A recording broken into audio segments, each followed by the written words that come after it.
African Americans were not allowed to serve in the Marine Corps until 1942.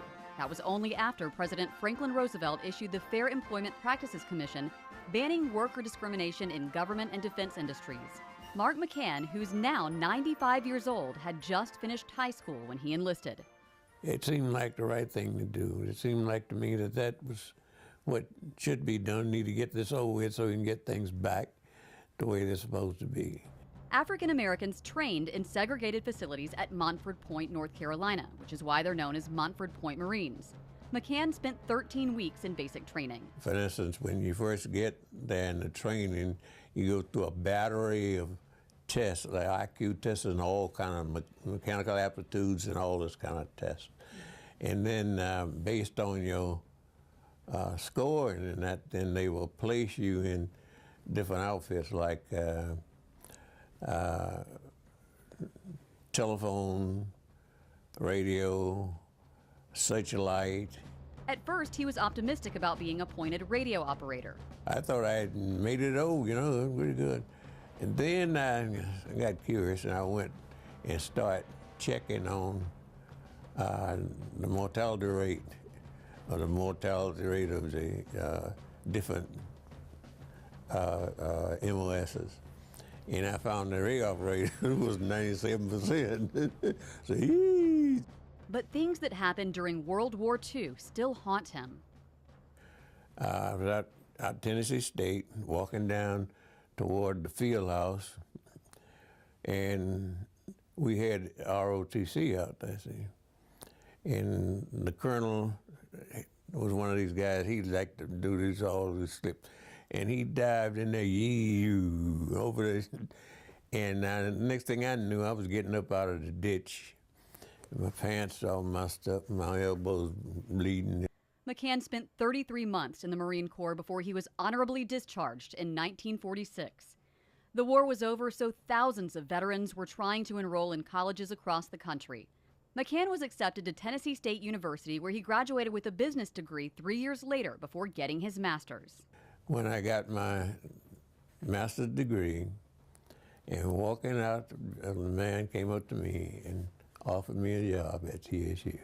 There, McCann moved up the ranks from instructor to assistant professor until he retired as an administrator. Mark McCann helped pave the way for African Americans in the military and is still a shining example of bravery and perseverance here in our community. He was one of 20,000 who trained at Montford Point between 1942 and 1949, when the camp was deactivated after President Harry Truman issued an executive order ending 7 years of segregation in the military. The Montford Point Marines were honored with a Congressional Gold Medal in 2012, one of McCann's most cherished possessions, because... And you know they were saying, once a Marine, always a Marine. Always one. Cherish Lombard, News 2.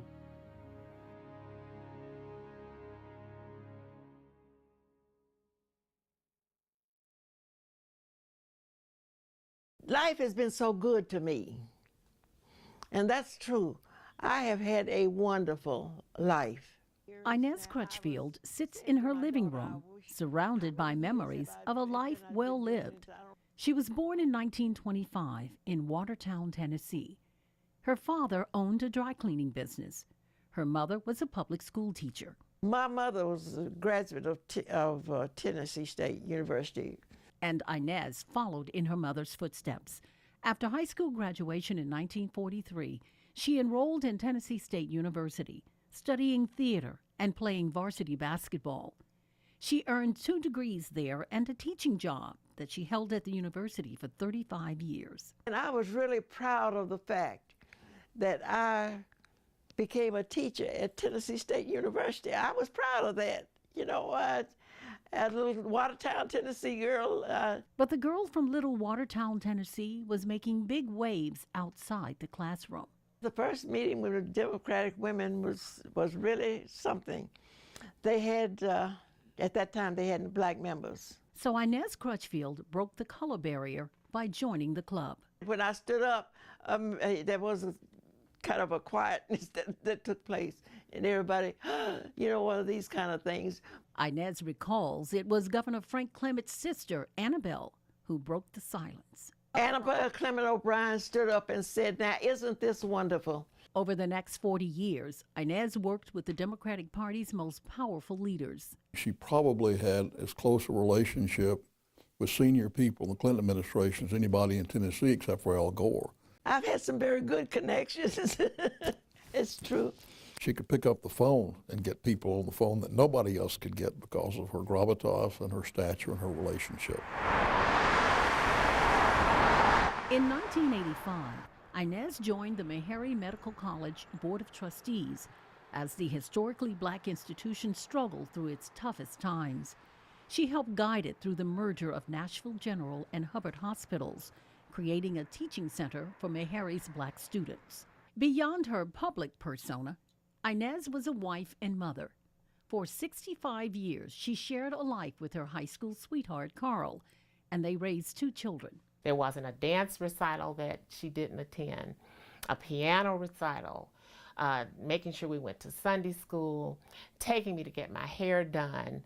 She would take my brother to scout meetings. No matter what she did or whatever else she was involved in, she was always there for us. Dr. Andre Churchwell. It's a name known very well in the halls of Vanderbilt Medical here. He's had a big part in making this academic hospital one of the most diverse in the country. Doctor, professor, artist? You did that on the plane with your board? Just board, yeah. Yeah, you heard that right. This is what happens when cardiologist Dr. Andre Churchwell is bored. His own sketches hang on his office walls, most of them loved ones watching over him. But he can switch from that creative right to the scientific left side of his brain in an instant. Yeah, the cool part for me is I like my office. I really lobbied for this. I got to run down the stairs, run across the plaza, run up 5 flights, and I'm right there. In a heartbeat at his patient's bedside. Well, how long has it been? Man, I was looking back. It's almost 20 years. Over 20. It's over 20 years we've been taking care. I've been knowing each other. As unbiased as they come, even in a climate of social unrest. But Dr. Churchwell's been breaking racial barriers for decades. This is what he told himself in the 80s after being named the first African-American chief resident at Grady Hospital in Atlanta. You've got to do it right. You've got to bring your A game every day. You've got to be better, do more. And he pushes himself more now than ever. Here, his job is to train the unbiased physician. He's also in charge of making sure their staff, from the med students to the hospital's leadership, look like and reflect the patients they serve. If you have everybody from the same neighborhood, the same schools, the same race and ethnicities, that's a fairly narrow spectrum of experiences. And that may not be able to answer all the tough questions. He's been our patient for probably 9 years. Yeah. So when I tell him he's made history, he quotes Isaac Newton.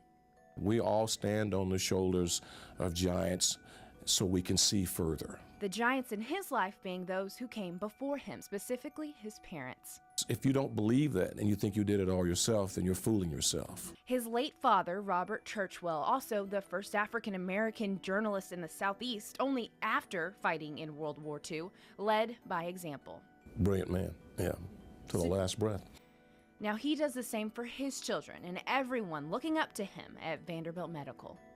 A lot of what I know is still embedded in this gray matter here, in this graying head. I could listen to him talk for hours. Such a fascinating man. He's a Vanderbilt and Harvard Medical alum, but actually born and raised in East Nashville. So you can tell that without him even having to say it, that he's very proud to serve the community that he grew up in. In Nashville, I'm Paige Hill for News 2.